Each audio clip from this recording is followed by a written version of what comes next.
we're gonna work our way down through the list of questions that you guys posted. Um, Obviously, there's going to be probably some overlap in some of the questions, so we might skip some as we go if we feel like it's been covered before. But obviously, we'll do our best to cover all the topics. Everybody likes your Yeah, tattoos, and Tyler. they do. Yeah, and if there's a couple, I mean, it's going to be hard to answer all of them, but we'll do our best. And obviously, there might be a few that we don't even know the answers to yet. So we'll either say so or just don't be offended if your question gets skipped. We're definitely attempting to hit a bunch.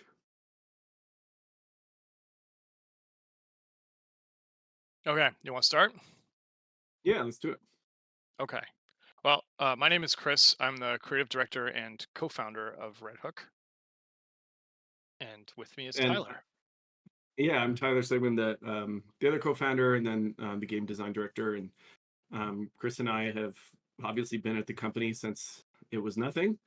And I think one thing we wanted to get out of the way right up front is that even with this news, we are staying with the company. So we realized maybe that wasn't explicitly called out in some of the press releases, but we are hanging around.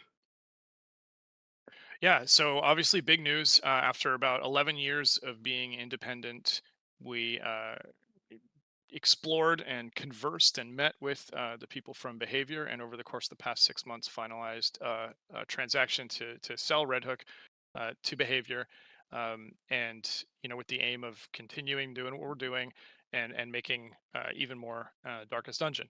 Uh, the response to this news has been overwhelmingly negative.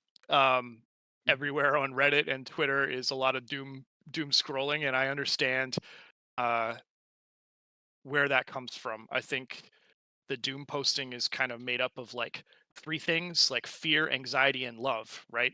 And so we wanted to just have a Q and A and speak directly to you guys and answer your questions as plainly as we can, and just explore this topic because it, on reflection, is not as sinister as it might feel, despite the current context that in the video game market. So we'll just start off.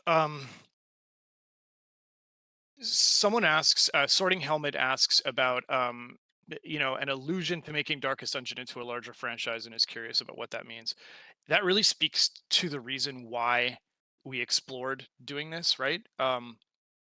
We like a little amount of risk. You're looking at two guys who started a company with nothing, and then after a successful first game, changed the formula for the second game, and so we like aspiring to um, new and different challenges. And so we got excited about a bigger game, and we, quite frankly, can't take that swing alone. So it was a huge impetus to us to begin exploring, what it could look like and what the right partner uh, would look and sound like in order to accomplish kind of our creative goals. And when we sat down with Behavior and we outlined what it is we want to do, which we're not going to talk about, quite frankly, just to say that plainly, they were extremely excited, and it was that excitement coupled with their desire to let us to continue to develop the way we have that really set the stage for the meaningful discussions around the sale of the company. Yeah, I don't know if you want to and add anything, Tyler. the only button I want to add on that is like one thing that's been interesting for Chris and I. It was a decision we had to make when we went from DD1 to DD2, and continues to be decisions we make. Is that we love Darkest Dungeon, and we still enjoy. We feel like there's more to do in it, and I think that isn't a given because like as traders and stuff, you there's other ideas we have.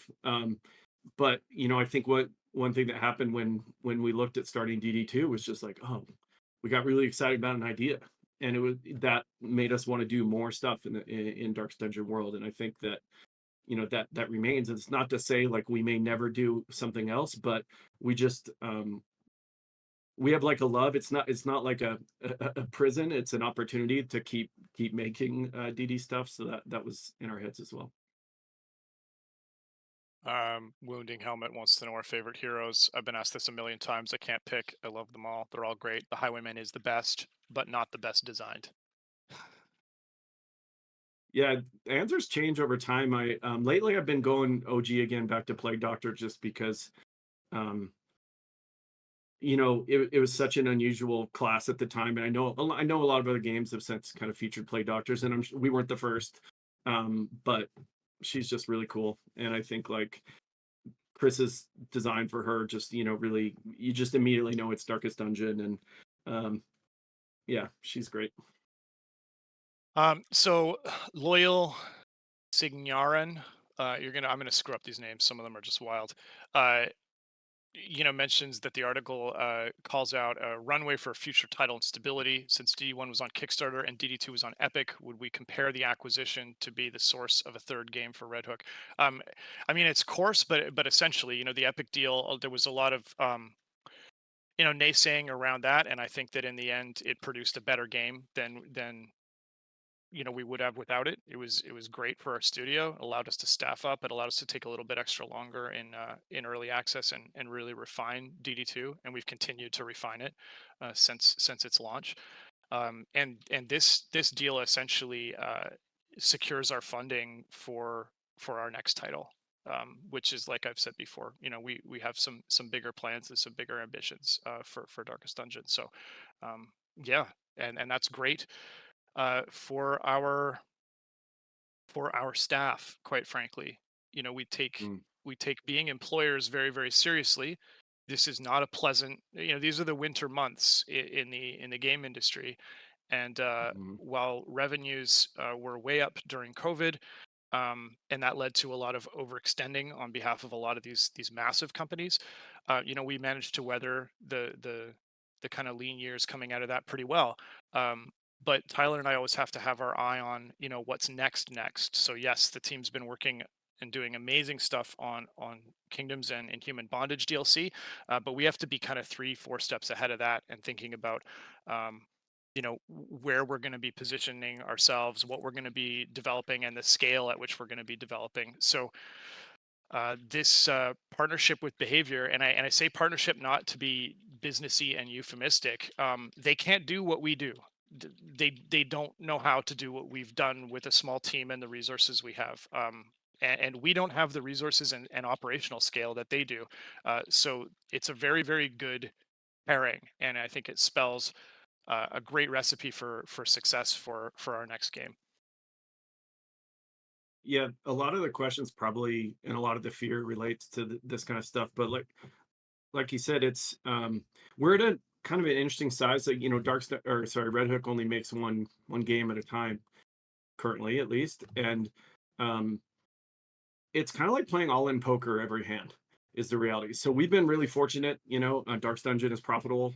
Dark's Dungeon 2 has been profitable, but there's still kind of like an existential threat if you're winning hands, but you push all in every single time you play a hand. And anyone who plays any poker knows that, I mean, you're a great favorite if you're 80-20, 75-25, 82-18. You do that a few times, like you could easily wipe out. And I think Chris and I are not afraid of risk. We are poker players. We've taken risks. We took risks with DD1. We took risks with DD2. We'll continue taking risks because we kind of feel like, nothing ventured, nothing gained. But um, we also have kind of like a responsibility to try to be smart, with that. And being at kind of an interesting size of like Dark's Dungeon 2 took, I don't know, over $50 million to make. And that's not like a slam 15, dunk. right? 1-5. 15, yeah, or one Yeah. five. And that's not like a slam dunk to just make that back for sure. And so found ourselves kind of at an interesting size where like, we're kind of in between big and small. And but for us, it always just comes down to what do we want to make. And so like Chris said, the cool thing here is like partnering with Behavior kind of just secures us a roadmap of like what we want to do, continue doing with DD2, what we want to do with other stuff. And so we're excited. I mean that, like it's hard to tell from press releases and stuff, but Chris and I are actually excited because now we don't have to run around trying to figure out, exactly how we might fund the next thing or whatever. So yeah, it's a good thing. Yeah, a quick follow up in the chat from Shuffles asking, "Are we going to get a spin off in the style of XCOM or Divinity: Original Sin?" I can't like we. It's too early to talk about what this next game is. I wish we could, quite frankly, but I like to show up, looking good for the party. So um, Mhm, when you see it, we're very sure that you guys are going to be have your minds blown. We're really really excited about it. But what we're doing right now, what we were doing in February before this was even a discussion, and what we're doing now is we're working on Kingdoms and the Catacombs DLC, and it's the same office, the same team, the same two of us, really bearing down and focusing on that to make sure that that is the best it can be, and then we'll spool off and start to prototype and explore in the vein of the next thing. But I can't comment. mhm, mhm. Okay, so we're gonna have to move forward here. Yeah, Have we played Dead by Daylight? I haven't played Dead by Daylight. I watched a bunch of it, as part of my kind of due diligence. It's cool game design. I don't get a lot of times to play games, so I didn't like dive into it. Um, that's a but it's lie. He neat. just plays Helldivers, so he doesn't have time for anything else. Okay, that's true. That is more. I said I'd be honest. You're right. Yeah. I haven't played since they buffed everything. One of the Mm. guys here that I play with rage quit, and then he's back after all the balance changes. So I got to check it Oh out. no, that sounds a little bit Um, like Darkest Dungeon players. yeah. Um, has the acquisition significantly changed any plans for the future? Fuzzy Pickles 42. Uh, or will it be steady as she goes with more names and a bigger budget? Um, I mean, kind of in the Yeah, I can. context of what we've just said. Go Yeah, ahead. I can take that. I mean, it does in the sense of like, and I guess I'll use a DD2 reference. You enter the region and you see paths ahead, and we feel like one path got scouted, and we liked what was in there, and we quite literally had been considering a variety of paths.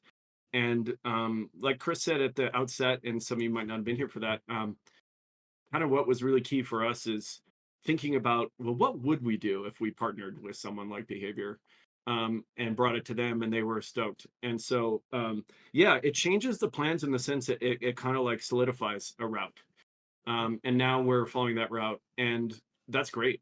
Some things it doesn't change as much, and this is for the better, I would say, is like the stuff we're doing on DD2 is the stuff we were planning on doing anyway. And in fact, we're kind of in a process right now. Like the acquisition just went through, but these take a little time to sort of integrate in all the ways that you might integrate. And we're in the normal process that Chris and I would be sans acquisition or without acquisition, of just going, okay, cool. Like, what do we want 2025 to have in it?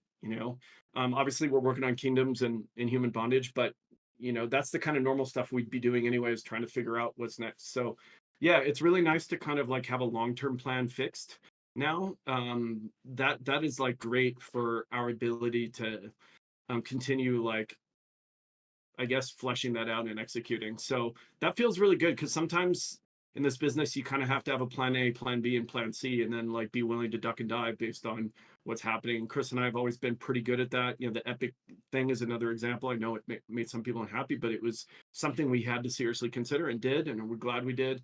And so this kind of was a similar thing. We said, "Oh, here's a potential path," but now that it's locked in, it's kind of great for us for our own mental state as well because now it's just like boom, let's run.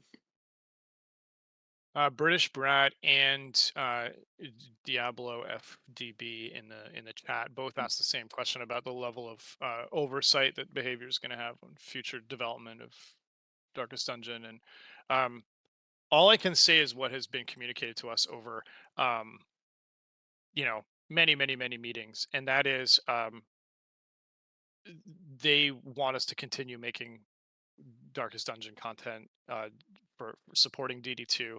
Um, they really love our concept for the next game, and they don't want to destabilize us. That's been kind of a tent pole of all of the negotiations, all the discussions. And Tyler and I have been in the industry for quite a while. We have walked away from deal proposals where we thought it kind of started to stink, and it didn't feel like our Mm. ability to continue to work the way that we have found some success would be preserved. We dumped it. We walked away. It was going to suck. Um, This is not that.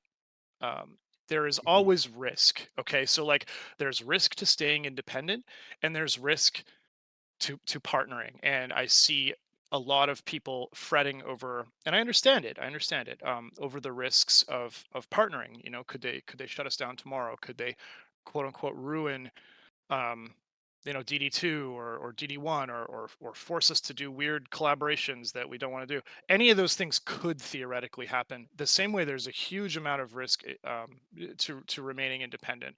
As Tyler pointed out, the budget for DD2 and the team size kind of puts us at an awkward. Like if you're thinking of a platformer, it's like we landed on the platform. It's cool, we can jump, but it's like it's shaking. We can't stay here. So change is going to come one way or the other, and this was the most right path. And I've said this internally, so people behind me might roll their eyes, but if we're going Mhm. to unpack the nightmare scenario of 6 weeks from now, we're being tightly controlled and muzzled, and all of our practices are changing, and we're getting our budgets cut, and people are telling us what Darkest Dungeon has to be. If we're going to really invest some mental energy into exploring what that looks like, we should also explore what it would look like on the success end of the spectrum to have a meaningful discussion about what are the realistic risks.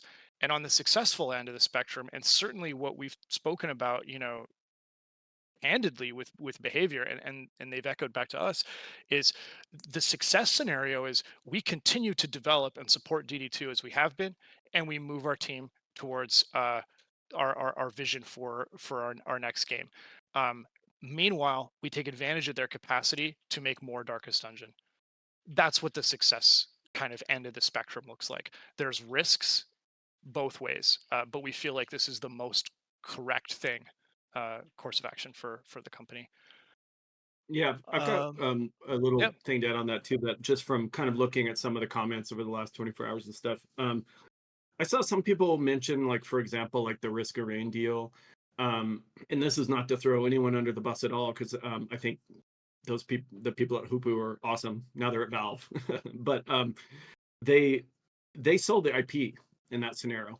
The team didn't come along. I think, I can't speak for them, but my guess is they were just like, okay, cool, we did it. We made Risk of Rain 1 and 2. We don't really want to keep making it. We want to make something else. And Gearbox was like, oh, we love this game and we think we can do stuff with it. That I have no insider information on the deal. I'm just saying. But a big difference between that and here is that Chris and I are not leaving. We are staying and we are remaining in charge of Darkest Dungeon. Um, so I think, like, it's important to sometimes, like, make sure that apples aren't being compared to oranges, in that regard. But yeah, I mean, all these paths have risk, and I think, like, the game industry is a very risk heavy industry. It's kind of like restaurants or something, like, I mean, I don't know any more about restaurants other than the factoids I hear about, 1 out of 10 succeeds or whatever. I mean, games are kind of similar.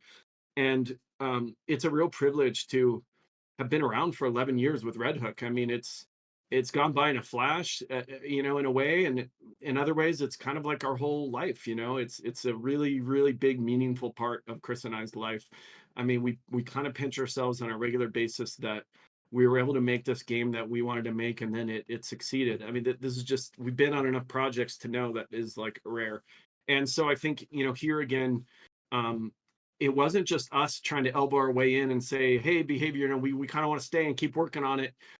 It was quite the opposite. They're like, we're only interested if you guys are staying. We want you guys to do your thing. We love it. It fits in our portfolio. In And fact, so I think that's really we are different. wildly tethered to staying. Like, Yeah. So I think that's just a different from a lot of things, from a lot of acquisitions that we see that kind of um, go poorly. The other thing is, one thing we liked is their strategy, the House for Horror, and we feel like we fit in that. We feel like we fit in that more so than just a company that's like, let me see your financials. Cool, that looks good. By the way, what do you do? What do you make? It wasn't like that at all. And so I think, and we look, it's not easy to get noticed. I mean, we're lucky we have this brand that has a chance, but so allying with someone to try to improve our own ability to get Darkest Dungeon noticed is helpful as well. So anyway, that's just some of the details that I think are really, like, key when I was kind of seeing some of the, yeah, like Chris was saying, worst case scenario stuff. But yeah, there's always a risk when you sell your baby. You know, we have bosses now, but Red Hook itself is though continuing to operate much the way it was. Yeah, that's well said. And it touches on some of these other questions here. I'm gonna have to skate through because we are actually like still on the first page of questions. But Uh, a common concern from Tranquil, the acquisition parent company meddling in the development process. Again, anything can happen. It's a high risk industry, as Tyler very put it very well. Um, Everyone we have spoken to ever in every meeting at Behavior is staunchly committed to what we've dubbed the island model, where we continue to operate as an entity supported by, enhanced by Behavior's capability and scale, but not directed by. Um, as long as we continue, if we're independent and we fail to create cool stuff, market it well, develop it on a reasonable timeline, and keep our budgets in good shape, we will fail. And I believe that that just remains true in this circumstance. um, what can you say to convince Darkest Dungeon fans who do not wish to financially support Behavior as a company to continue to purchase Red Hook DLC and future games? Lil Pie Dude, there's nothing that I can say to coerce you to support a company that you don't want to support. All we can say is that we're going to do our best to make the coolest shit we possibly can. And we believe that we create a lot of fun and suffering and value. mhm. And we're the same team and the same people making it. But I'm not going to try to sell you anything. Yeah, I mean, I have a slightly different tack, which is just if you want to continue to see Darkest Dungeon stuff, buying Darkest Dungeon stuff is the way in which we remain employed and our team That's a remains better employed, way and to we put keep it. making Darkest Dungeon stuff. No, but I don't disagree with what you said, Chris. I mean, I think that's a point. Like, it's look, we all have the right to yeah, to feel how we feel about companies, people, etc. And you know, and being part of a bigger company is a bit of us just saying, okay, well, we still have our yard to take care of over here, you know, which is the Darkest Dungeon playhouse or whatever. Yeah. I And guess I guess we I want to just keep want to making stuff. underscore, like, oh, sorry, man. No, that's fine. I just want to underscore that, we're not doing even the Q&A to convince. We're not going to convince you of a perspective. All we can do is share what we believe our reality is, Mhm, and shed some light on our decision making process, and kind of highlight, what is most important to us. More Darkest Dungeon, the security and longevity of our ability to employ our very talented team, and insulating them from the ebbs and flows of the market, and ambition and risk taking, quite mhm. frankly, taking a big swing. These are the kinds of ingredients that are at play for us. Um, what was the name of Baldwin's kingdom? Oh, We don't do that's a proper nouns that that's a often. great one. Well, it's Yeah, funny, we borrow, you know, a lot of the heroes' names are borrowed from history and stuff, you know, which yeah, seemed fine at the time. Baldwin is, of course, the leper king of Jerusalem. But no, yeah, I don't know. We don't do proper nouns. It's the Hamlet. It's, yeah. you know, It's not literal what, Jerusalem. yeah, may we do a slight, you know, Chris and I early on, we have a bit of a shared, how do I say this? Uh, you know, you grow up reading a lot of fantasy, and of course there's a lot of proper names, Tolkien being the best at this. And then a lot of, you know, a lot. And when you read a lot, at some point you're like, oh gosh. And so I think a little bit of Darkest Dungeons lore is a bit of a reaction against, oh man, now we have to create our own set of fancy names for all the kingdoms and all the, you know, and so we just said, what if we, you know, what if we Yeah, don't? we're taking a stance against apostrophes in fantasy names. Um, what would DD2 have looked like if we'd gone ahead with the sci-fi tank crew idea? I don't know. We had this idea for Oh, DD2 where you were in a tank and you were going across this like apocalyptic kind of war zone planet inspired by like Rogue Trooper. I don't know if anybody's read that comic from back in the day in the UK. and we watched And the Fury. idea was, yeah, and we watched Fury, and it's amazing.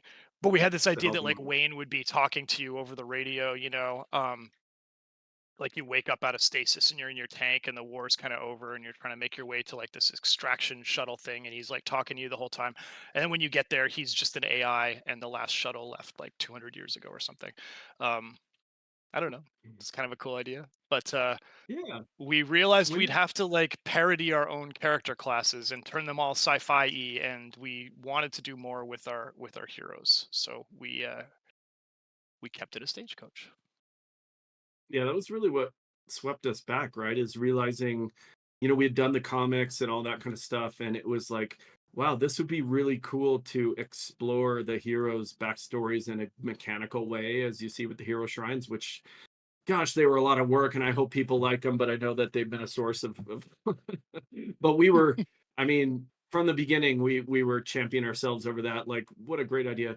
But I think that was just something we really wanted to do, and I think that swung us back from doing other stuff. Is we're like, you know what? It's kind of like settling into your favorite chair in your library and getting a nice glass of brandy or something, and getting to spend more time with the characters. That, at least for me, that was a big thing that swung us back to making DD2, because there was definitely a phase there between Color Madness or whatever where we're just like, okay, no more Darkest Dungeon for a while, like for years, please. And we ended up coming back around. There's a lot of questions around modding and mod support. Will our mod Mm, plan and approach to modders change as a result of this? Um, this has not been a subject of any discussion in the direction of making any changes or adjusting mhm, how we treat modders. We really tried to go to the wall for modders on DD1. We exposed a lot of stuff. It was our pleasure to do it. We're making the same strides there on DD2 as well, and it's not been a subject of like no one has told us we have to ratchet that down or um, adjust our approach. We recognize. I think everyone recognizes that modding is healthy for the game, and mhm, a healthy community. You guys even being here is a great sign for us. mhm. And the modders out spending their personal time, investing their time and energy into our kind of world or their version of our world is fantastic for us. It's fantastic for the health of the game and the community. So there's no desire uh, in as much as has been expressed or discussed in any way that would see us pivot off of that support for modders. Yeah, and I mean, the only reason we haven't done more and sooner on DD2 is we just are too busy, and it's harder. Unfortunately, the way DD2 was constructed, it's a bit harder to mod, so it took us quite a while to get what we got out. But it's not out of any sort of internal change of heart of like how we feel about modding. And yes, this is like our kind of mandate, if you want to put it that way, is like, keep doing cool Darkest Dungeon stuff, guys. And so, we want the community to be healthy, et cetera. So I mean, a hard part, and this is true before the acquisition, is um there's more cool stuff we could do than we have resources for. And Chris and I've always been reluctant to sort of like do too many things at a time. So we have our own backlog of quality of life stuff for DD2 or whatever. And so that just remains the same before and after. Is like, we want to do we want to do what's best for the game, and having a healthy community of people playing, healthy community people modding, is great. We love it. So And that's part of the thing that we're empowered to do, with a little mhm. bit more horsepower behind us, we can tackle a greater diversity of kind of um, projects or initiatives. So our goal is to give you what we think you want, which is more Darkest Dungeon. And on that note, Obby Borg uh, is asking about like transmedia stuff, comics, Mm, cartoon, that kind of thing. It's something that we've explored actually. It's very tricky to get that stuff made. But again, with some dedicated resources and not just me taking a few meetings here and there over the years, we have a much higher likelihood of securing a deal. And again, this is kind of like mm, goes back to that partnership with Behavior. mm, They can put dedicated specialists towards securing these types of things in a way that we can't. We don't have the scale to do it. And Tyler and I, for better or worse, our entire studio is built on the notion that Tyler and I want to work on the video game that we make. We want to be hands on. Like I draw icons, he works in spreadsheets. We're not just sitting in a room kind of managing a team. And that means that we can't do everything all the time all at once, but now with a little bit more capacity behind us, we're going to be able to meaningfully explore some of this stuff and hopefully, you know, bring more to you, and obviously still oversee and make sure that the quality is great and that um, everything fits together tonally, thematically. It's still Darkest Dungeon. uh, uh, uh, uh,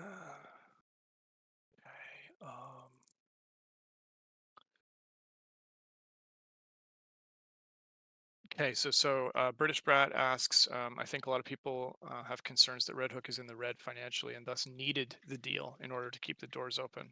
While I don't think that was the case, I know it was discussed. Um, what can we talk about Yeah. there? I think that's a great Yeah. one. You want to? Sure. Yeah. I mean, categorically, no, we weren't in the red. We have money saved. Um, but like I said a little while ago, I mean, I think there's still a difference between being kind of like stable and, hey, do we have a spare 20 mil sitting around to do the next thing? And if we do we want to push all in on it, every time? But no, that the beauty is like we were I mean, we are very fortunate. Like many of our friends' studios have been shutting down over those last couple of years. It's a tough time in the industry right Yep. now. Um, it's not something we take for granted. I mean, we took some of the Epic money and stashed it away. We took, some, fortunately DD1 still sells and all that kind of stuff. And so, um, comparatively, we're in a great spot. But that's why this was like really an opportunity, like a partnership of opportunity rather than of desperation. So yeah, categorically, no, we weren't desperate, but and that gave Chris and I the necessary like leverage to be able to be like, hey, if we don't like how this is sorting out, like we'll just walk away. And we could have at any point. And so I think uh, being in a stable position gave us the strength to try to pick a good partnership. It's like um I've been, in the past single, and there's times where you're feeling alone, you're like, oh, I guess I'll just go on whatever date. That was not our case. you know Please don't do um this. Please don't. no, it's all right. As an analogy, it's just like, we got to choose what we felt was the right path forward. So um that's the advantage of being in a good spot.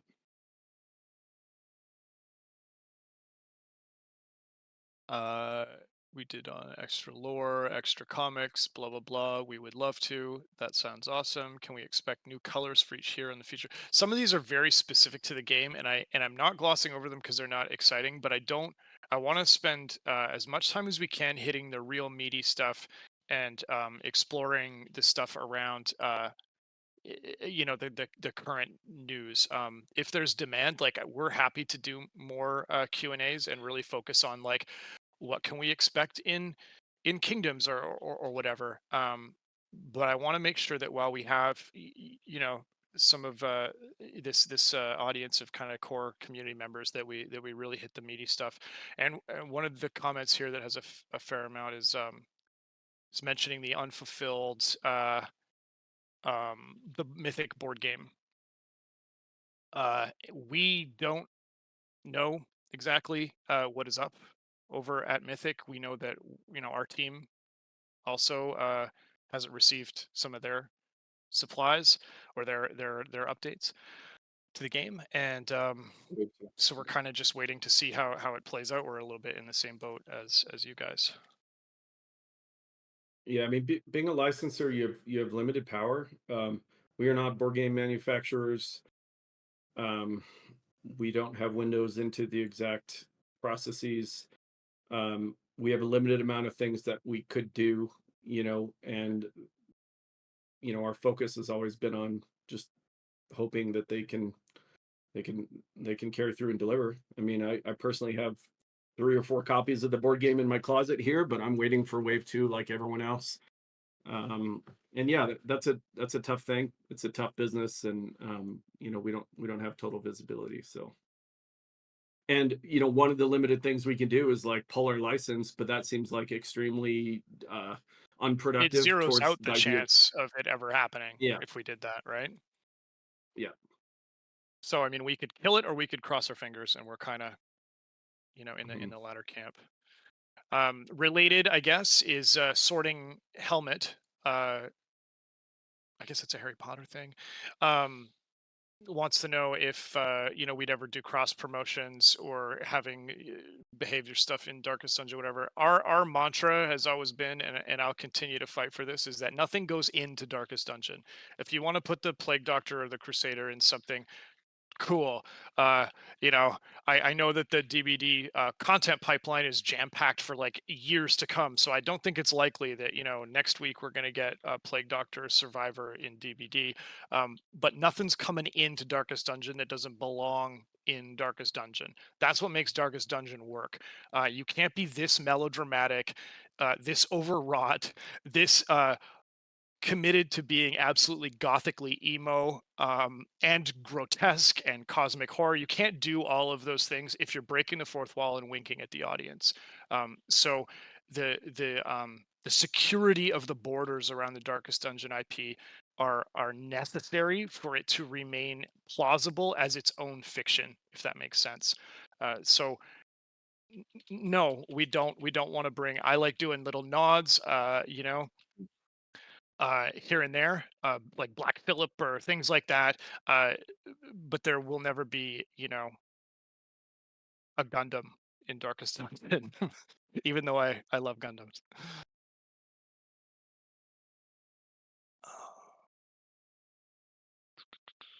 Okay, sorry. In your interview with game developer, Tyler, yeah. In what ways does the acquisition reduce risk for mm. us? Well, yeah, I mean, we've said it a couple times, but just knowing kind of what we're working on, and that we have initial funding set up for it, is a huge reduction of risk. Allying to try to penetrate through the noise of the marketplace, by having a big brother, is it reduces risk. you know yeah, and all those are like super tangible, and honestly that's kind of where we started with our staff as well. Our staff did not know this was coming until last week, and so we had to sit down and tell them that that their dads have new dads, like, because we're the dads around the office. But Uncles. it it really is tangible, like, and for those in development, like, it can't be kind of overstated right now how, it's tough out there, and a lot of good people are without jobs and things, or at risk of being without jobs. And so Chris and I felt definitely a heavy responsibility to try to pick a path through the biome, through the region, that made sure everyone's jobs on our team were secure, and we feel this path was the best one to do that. Again, like, it's hard to, it's not like it's riskless, but there was a lot of other paths that kind of had what we believe is more risk. So yeah, I mean, it's not this, but for us, like, being able to combine that risk mitigation with creative fulfillment of getting to work on what we want to work on is like the real winning combination. I mean, I think there's lots of times in business you're pushed into situations where you might take the risk mitigation path, but you feel like it's a real trade-off. You're like, well, this is great because it mitigates risk, but I guess we're making Barbie games or whatever. We didn't have to do that.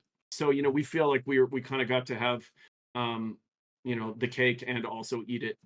But it definitely is a tangible sort of like lining that runway for continue to work on stuff for the foreseeable future. And if we drop the ball for years in a row, I mean, we're going to be in trouble. But that would be, if we were independent, we would be in big trouble in that scenario as well. Serious question. Behavior's closed down multiple studios and failed products in the past. Why Behavior? Is it just since they are Canadian, so it's easier? Nothing about being acquired is easy. Nothing about making a game is easy. So it's not about that they were an easier choice. Every business in the last couple of years, I mean, has faced their share of challenges. Um, Mhm. Making a game is a high risk enterprise. We've talked about that earlier. So shipping it is fantastic, and not every game is going to end up with perfect 10 scores. We've been there. Behavior's been there. Um, these are kind of just the naked realities of working in the games industry. We don't have transparency into everything that has gone on at Behavior since their inception or in the past like 3 to 5 years.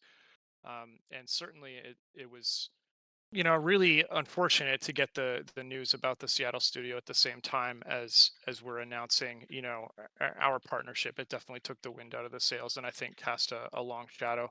More importantly, though, from what we've learned, Behaviors offered severance to that group and offered relocation packages to that group. So although canceling a project and closing a studio is never great, they're doing it in the right way. Um, we're not in the same situation as that group. Uh, we run a profitable business. We have our own development practices that have borne fruit and are demonstrable in the industry. Um, so we're fundamentally not a splinter of Behavior, but like I said earlier, more of an island. And our task is to continue to perform as we have been, to keep our community strong, and keep making the things that we like and that we think that you guys will like, and keeping the darkest dungeon and an engine uh, moving as we have been, as opposed to being a splinter studio tasked with an internal project. It's just a different paradigm altogether. But I don't want to shy away from that question, because does it suck that a bunch of fellow game developers Mhm. were forced into an unpleasant situation? It 100% does. And I wish there had been more time between those announcements, or at least some kind of an affirmative resolution on the Midwinter side, so that we weren't kind of jammed up so close together. Because it doesn't feel good for me to be excited about our future, knowing that there are people who are, adversely affected. But Mhm. I don't think that it's about carelessness or maliciousness or anything negative like that. It's just the unfortunate kind of reality of the market in the recent times. And like Tyler mentioned, many of our peers have struggled. Some of our dearest developer friends have gone through really, really hard times trying to keep their businesses afloat, facing the reality of layoffs, closing studios. So this is not a unique phenomenon. It's No. horribly unfortunate, and it's tragic that it isn't unique. uh, but it is, unfortunately, a regular thing that's been happening as all these businesses try to recalibrate and correct themselves. Yeah, and most companies, like a bigger company, like let's just look at how publishers work. I mean, many of you may not know, but like a game publisher makes 10 games because they hope that one is a hit and a couple pay for themselves, and that pays for the six or eight that lose money. Um, and so they insulate themselves by taking multiple bets. I mentioned all in poker before. Well, all in poker, isn't as bad if you can rebuy, because that okay, this is a good percentage play. So if I bust here, I'll just go reload. And I think that's not meant to sound callous. That's what they have to do. They have to take a portfolio approach because look, nobody knows how to make a hit reliably every time. I mean, some people manage to do it, but it should never be taken for granted. And I think that so in the context of Behavior, there are 1,200 people. I don't actually remember offhand right now what the size of Midwinter is, but Red Hook is 29 people. It's not exactly apples to apples again. And the other analogy I would use, and this is I'm not speaking for Behavior. We don't have any inside information. We didn't learn until basically the day before it was announced, because I mean we were the acquisition was not complete yet, so we shouldn't have known anyway, and we didn't.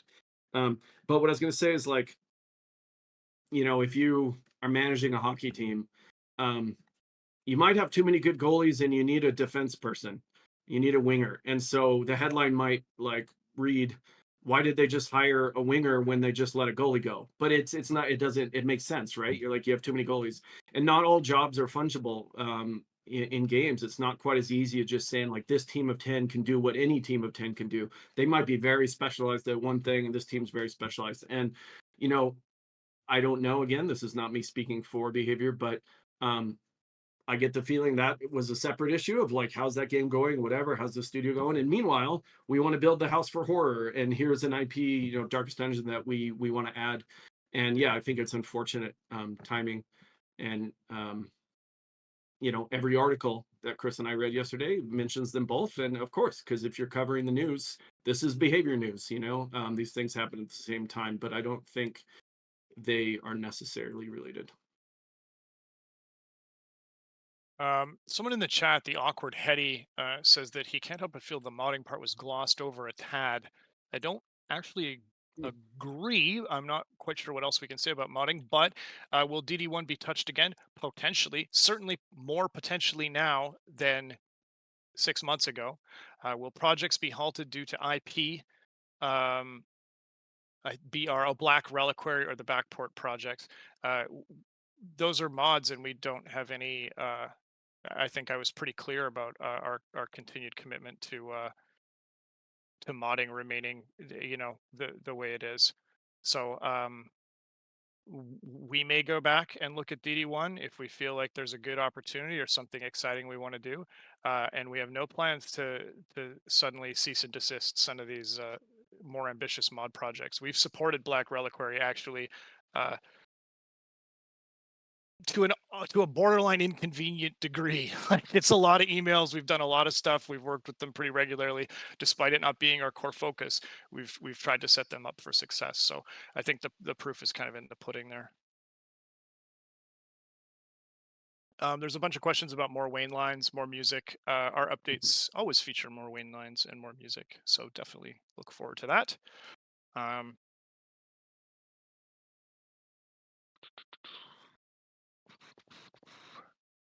More layer bosses, a lot of like content Mhm. stuff that I'm reticent to touch on in this particular Q&A. Um, Mhm.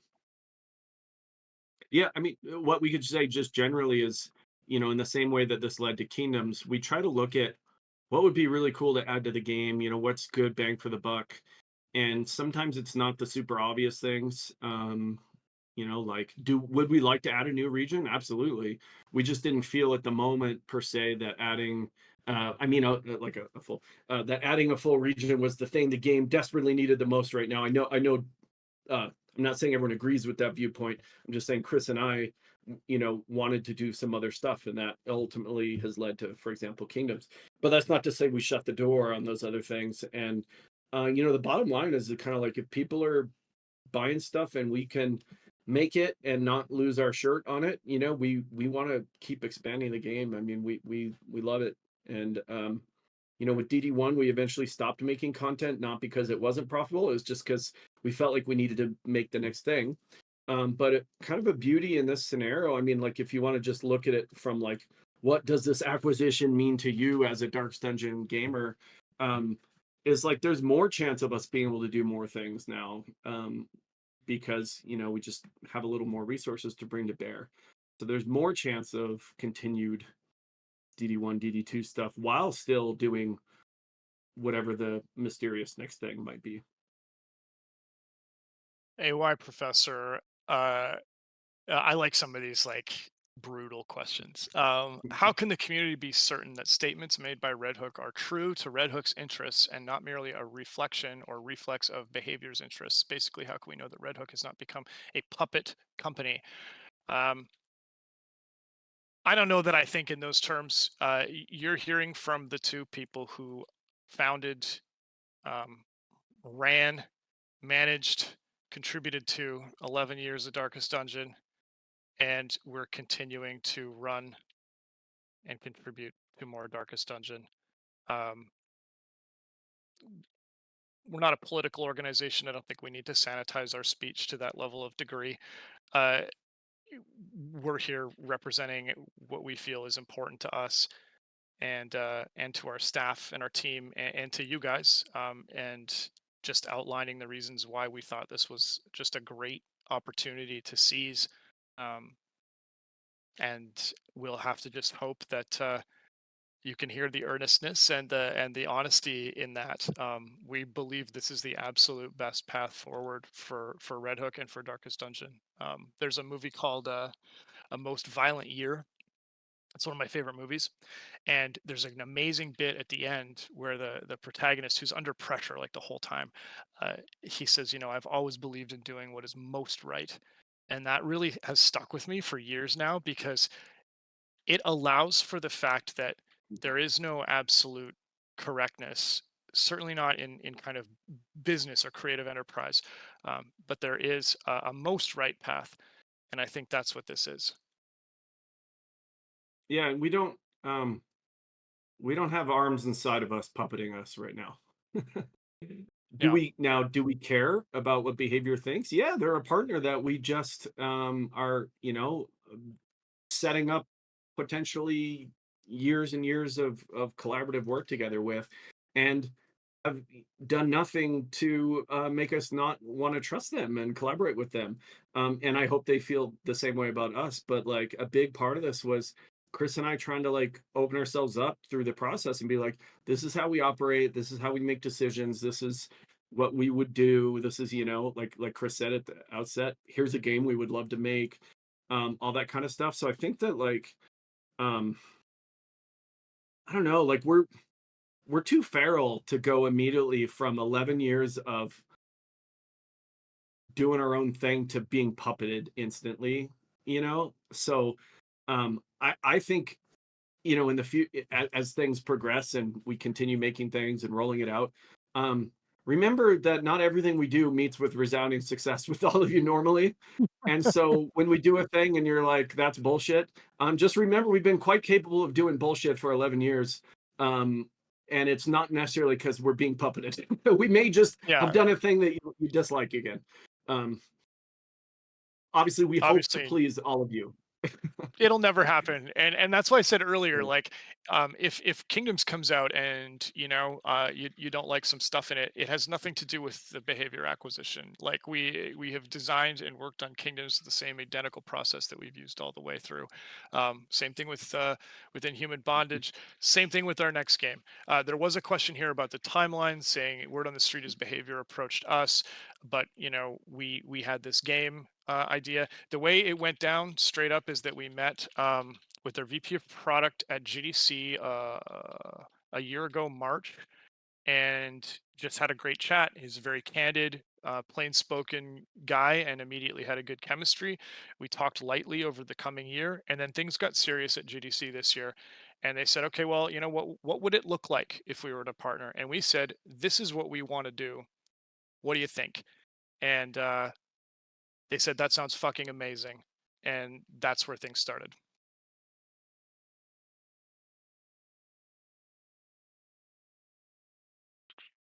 Sorry, I'm scrolling as I go. No, it's good. Is Red Hook doing fine after Behavior acquired it? Blink twice if no, once for yes. Wait, blink.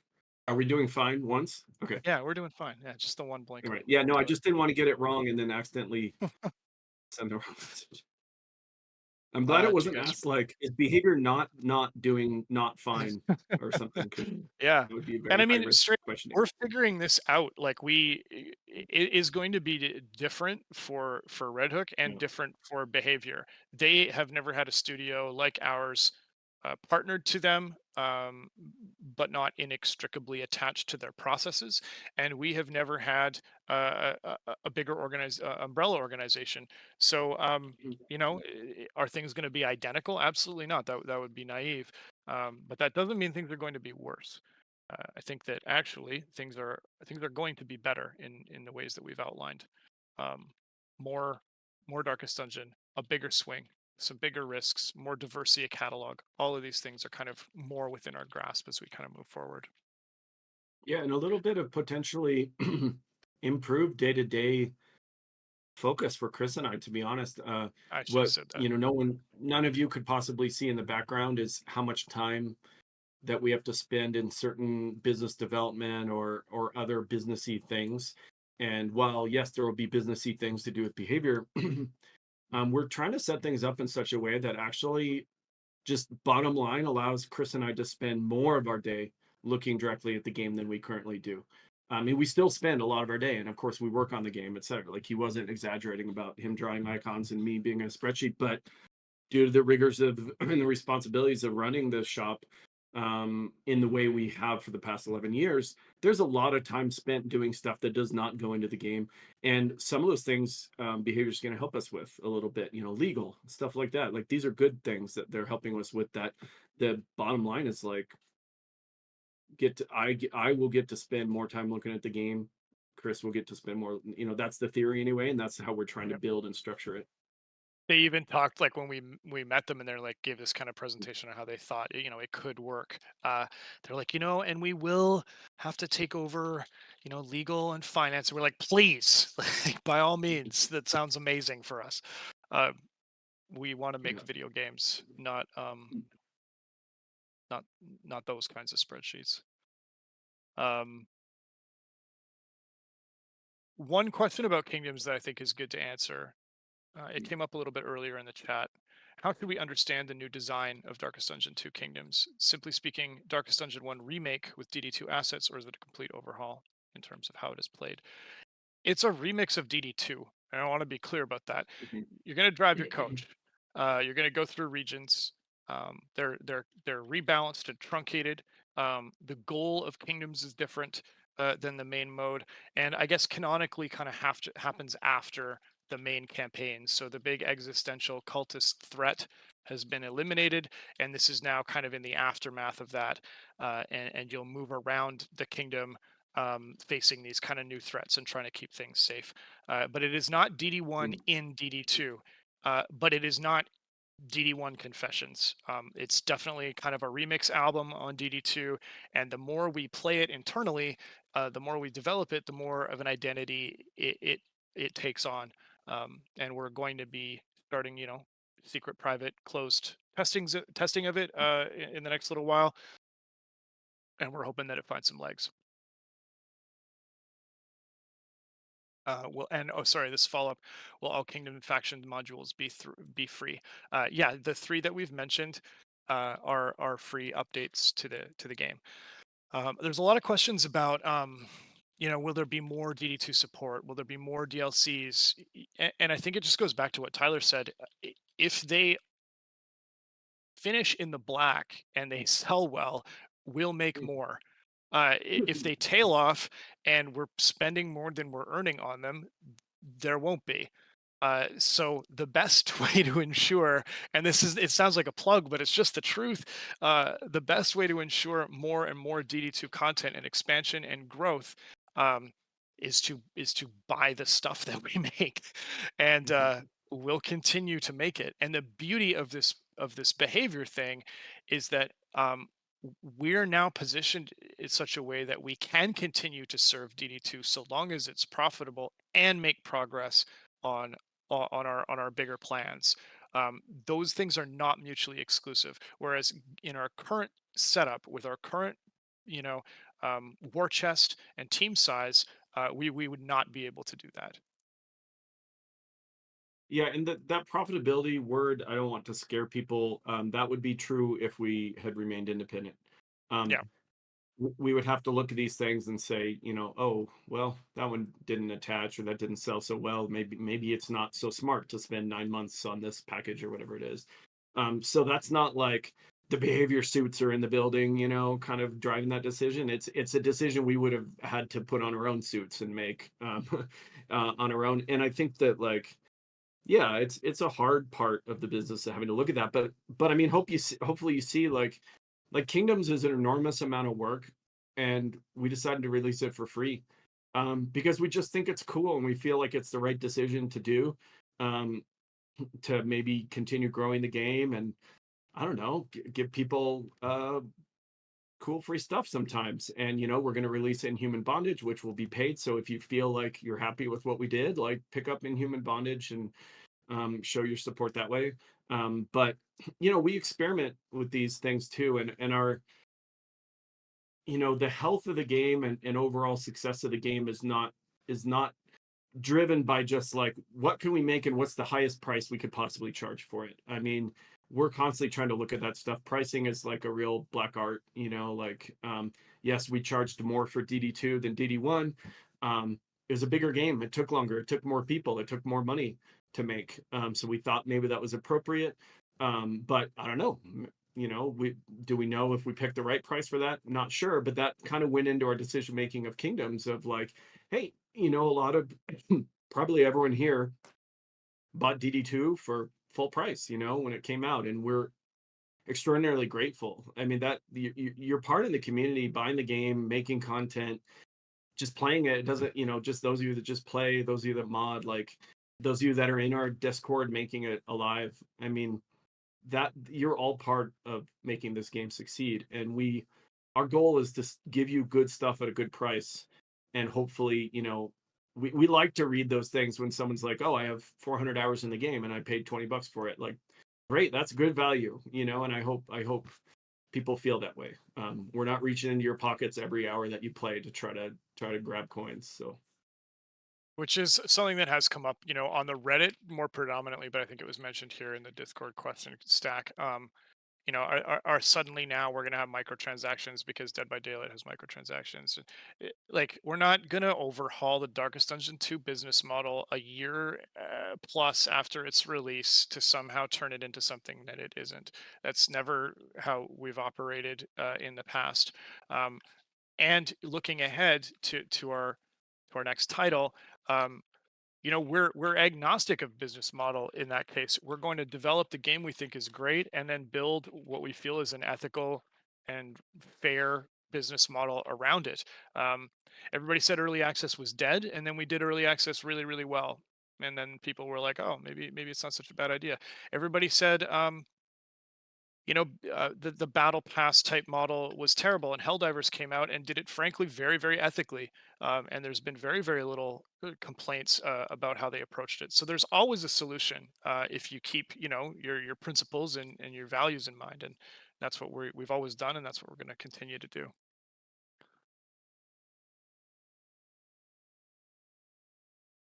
um, So yeah, we're getting like a fair amount of like kind of more specific questions and retreads.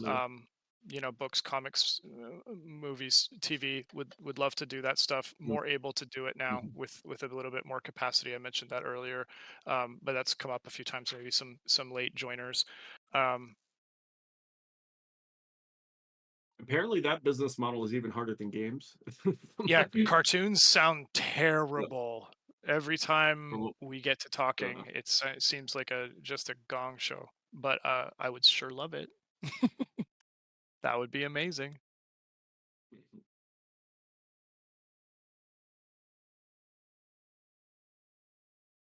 Yeah, I think we've covered all the big beats. I've seen a lot of support here for doing more Q&As and stuff in the future, and that's totally fine. We'd love to. Part of the reason that we've had to be dark a little bit over the dark from a leadership standpoint, like our team has put out uh 3 console SKUs, a massive modding update, regular character path reworks, and tons of quality of life in this calendar year. Meanwhile, the people you haven't heard from on the team have been working steadily and nonstop, producing the content that you will ultimately consume by virtue of Kingdoms and Inhuman Bondage. There's um, tons of new enemies, some really cool secrets and surprises in both kind of packages. Um, but we haven't been able to really talk about it because we've been locked up in a lot of pretty high level serious conversations, and we wanted to give the team time to kind of cook. But as we kind of start rumbling and shifting our weight around and getting closer to some of these releases, you're going to hear more from us. You're going to get more light shed on it. We're not being overly secretive for any other reason than capacity and being ready. We don't want to show you guys half broken stuff. That was a very popular thing to do back when we were really starting out and we were like extremely, extremely like indie.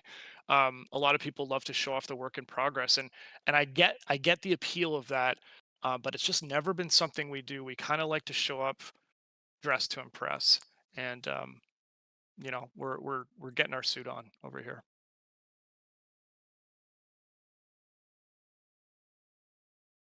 Oh, this is maybe one last one. You said behavior is super stoked for your next game. If they were disappointed in another game idea you wanted to make, would you need to change the idea? I don't know, because that is kind of like an 8 year out question. Assuming continued support, we have a rich future ahead for DD2. We have the game that kind of was the foundational, um, the foundation of this acquisition, the game that we're really really excited to make, that they're excited to make. And so by the time we come face to face with a game idea that they may not like, we have to have years of successful and profitable development behind us. So although it's a fair question, it's not a relevant one just yet, because we're kind of all consumed with the things we already know that everybody's really excited about. Behavior's excited about kingdoms. They're excited about our next thing. So are we. And that's good enough for me. Like, my table is full with that.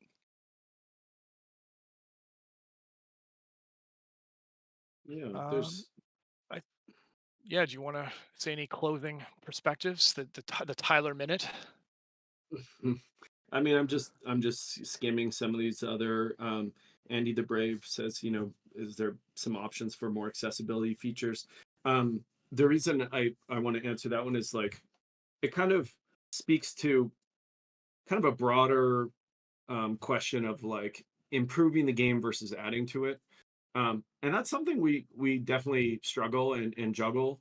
It's hard because of our team size, et cetera. That, for example, there's been a number of sort of quality of life improvement stuff that we've had literally on the docket since January. I mean, our producer's in this chat, and he knows well about this, and he's kind of often a voice that's coming to Chris and I and saying, "Hey, could we do this?" And a lot of times, Chris and I have to say, "No, not right now," because I think we're trying to do too many things, and so.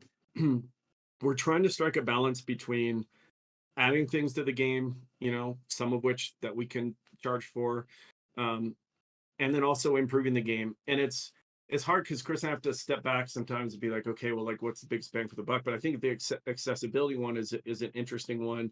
Like, we kind of are in a situation right now where um, there's more good feedback than we can act on at the moment. And that's always the case with games, but it's certainly the case when you are lucky enough to reach a bigger audience. So, but that being said, like, we read the feedback, we capture a lot of it.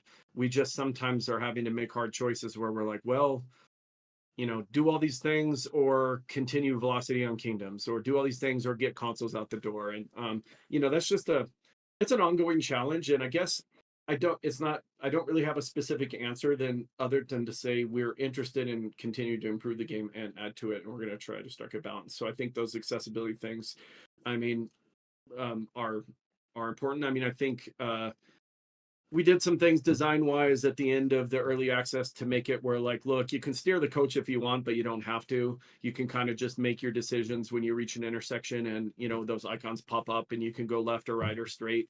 Obviously, a small benefit from steering it is you get to pick up the little goods on the ground. But even those, like, we try to tune them in such a way that it's nice but not critical, and it kind of leaves things a little bit in no person's land. Design wise, it's not really it's not really a mechanic in the game that the game is meant to be Mhm.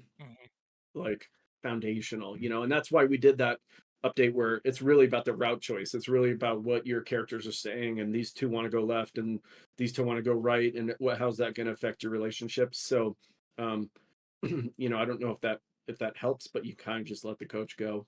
But yeah, we'd love to keep doing things. Yeah, that's fair.